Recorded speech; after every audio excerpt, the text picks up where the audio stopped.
What is ACL injury? ACL injury basically जब कभी हम लोग फुटबॉल खेलें या कोई ऐसी एग्रेसिव एक्टिविटी करें या बाइक से गिर जाएं तो हमारे घुटने के अंदर एक चोट लग जाती है, जिसमें मोस्टली जब हम अपने डॉक्टर को चेक कराते हैं तो वो बताते हैं कि आपको एसीएल की इंजरी हुई है। तो एसीएल दरअसल ये होता है कि हमारे घुटनों के अंदर डिफरेंट लिगामेंट लगे होते हैं। लिगामेंट वो होता है जो हड्डी को हड्डी के साथ जोड़, एक ऐसी रस्सी जो हड्डी को हड्डी के साथ जोड़ती है उसे हम लिगामेंट कहते हैं।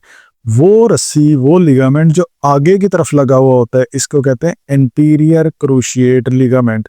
और एंटीरियर क्रूशिएट लिगामेंट का स्मॉल फॉर्म होता है एसीएल।